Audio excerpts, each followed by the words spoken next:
જય શ્રી કૃષ્ણ મિત્રો, કેમ છો? મજામાં ને? આજે બનાવશું આપણે કાચી કેરીનું શરબત. કાચી કેરીનું શરબત બનાવવા માટે મેં 250 ગ્રામ કેરી લીધી છે. કડક આવે એ લેવાની છે. આ રીતના મેં કેસર કેરી લીધી છે, તમે કોઈ પણ લઈ શકો છો. 250 ગ્રામ કાચી કેરી લીધી છે, તો સાથે 250 ગ્રામ ખાંડ લીધી છે. 1 ચમચી મરી પાવડર છે, 1 ચમચી શેકેલ જીરા પાવડર છે અને 1 ચમચી સંચળ છે. તમે સંચળ ઓપ્શન છે, તમે સંચળની જગ્યાએ તમારા ઘરમાં ન હોય તો નિમક પણ લઈ શકો છો. આ કેરીને હવે આપણે છાલ ઉતારી નાના કટકા કરી લેશું.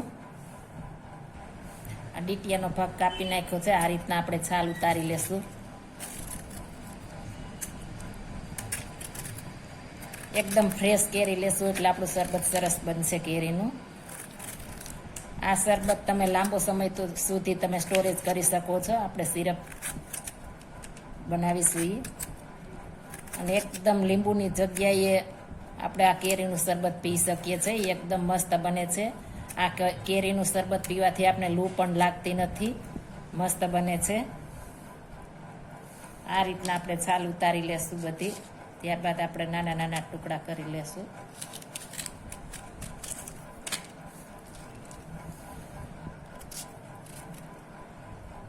આ રીતે નાના ટુકડા કરી લેશું. તમે તમારી સાઈઝના કરી શકો છો, નાના મોટા.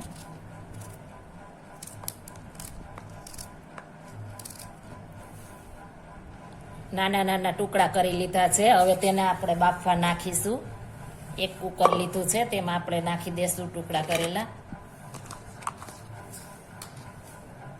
અને પાણી સાવ થોડું નાખવાનું છે, નહીંતર આપણે ચાસણીમાં પાછું બાળવું પડશે. તમે જોઈ શકો છો, આપણે થોડું એવું નાખવાનું છે. હવે તેને આપણે 2 સીટી વગાડશું. 2 સીટી વગાડશું એટલે એકદમ આપણે મસ્ત બફાઈ જશે. આપણી કેરી બફાય ત્યાં સુધીમાં આપણે ચાસણી લઈ લઈએ. આપણે ખાંડ છે તે ઉમેરી દેશું. ત્યારબાદ પાણી નાખીશું. પાણી આપણે જાજુ નથી નાખવાનું, પલળે એટલું જ નાખવાનું છે.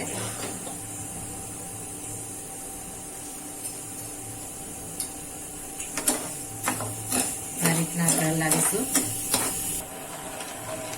આપણે એકદમ તારવાળી કે ઘાટી ચાસણી લેવાની નથી. આપણે ખાંડ ઓગળી જાય ચીપચીપી બને એવી ચાસણી લેવાની છે. બહુ આપણે તારવાળી નથી લેવાની. આ રીતના આપણે હલાવશું એટલે એકદમ મસ્ત આપણી ખાંડ ઓગળી જશે.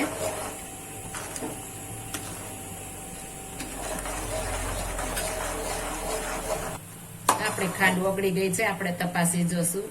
ચીપચીપી બની ગઈ છે. આપણે બંધ કરી દઈશું ગેસની ફ્લેમ. હવે આને આપણે નીચે ઉતારી લેશું. આપણી કેરી મસ્ત બફાઈ ગઈ છે. હવે આપણે તેને મિક્સર જારમાં નાખી દેશું. હવે બધા મસાલા તેમાં નાખી દેશું. સંચળ પાવડર, મરી પાવડર, શેકેલા જીરા પાવડર.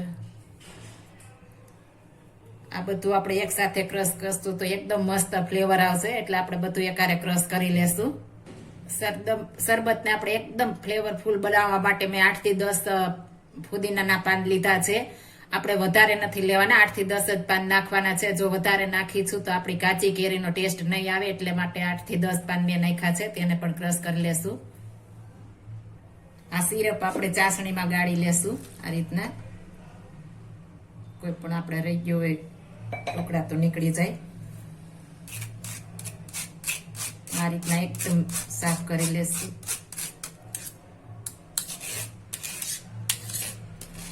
એકદમ મસ્ત આપણે લેન થઈ ગયું છે, તમે જોઈ શકો છો. આપણે આ રીતના બધું મિક્સ કરી દઈશું. ત્યારબાદ આપણે તેમાં ફ્રૂટ કલર ઉમેરીશું. આ એકદમ ઓપ્શનલ છે, જો તમારે ઉમેરવો હોય તો ઉમેરી શકો છો. અને આપણે થોડી વાર પાકવા દેશું. કેરીમાં થોડો પાણીનો ભાગ હોવાથી આપણે થોડી વાર પાકવા દેશું. એકદમ મસ્ત બની ગયું છે આપણું સિરપ, તમે જોઈ શકો છો. આ આપણે ઉનાળામાં પીવાની એકદમ મજા આવે છે. અને આપણે સિરપ તૈયાર કરેલું હોય તો આપણે ફટાફટ 2 મિનિટમાં 5-7 ગ્લાસ બની જાય છે. એકદમ મસ્ત બને છે. અને આપણે બહુ ઘટ થવા દેવાનું નથી.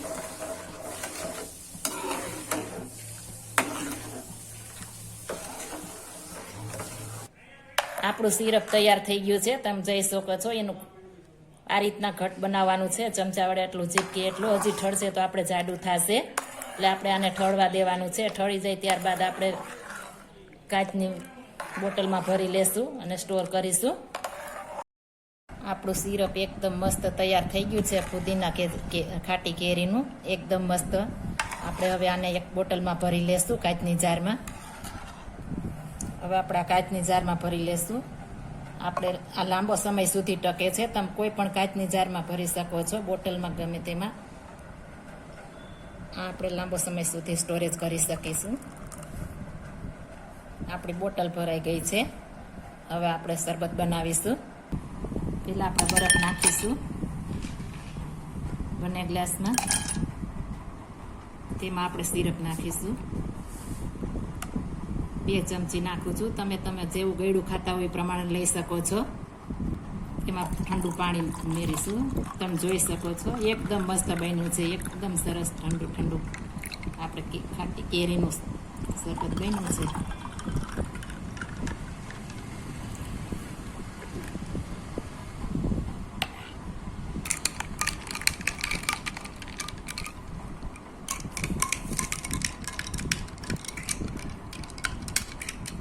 આ ઉનાળામાં પીવાથી એકદમ શરીરમાં ઠંડક આપે છે, લૂ પણ લાગતી નથી અને આપણે એકદમ ઠંડક આપે છે શરીરમાં. એકદમ મસ્ત બને છે અને ફુદીનો પણ તાસીરે ઠંડો હોય છે. હવે તેને આપણે સર્વ કરીશું. બન્યું છે ને એકદમ મસ્ત, જોતા જ પીવાનું મન થઈ જાય એટલું મસ્ત બન્યું છે. જો આ મારી રેસીપી પસંદ આવી હોય તો મારી ચેનલ લાઈક, શેર અને સબસ્ક્રાઈબ કરી દેજો. ફરી મળીશું નવી રેસીપી લઈને. જય શ્રી કૃષ્ણ.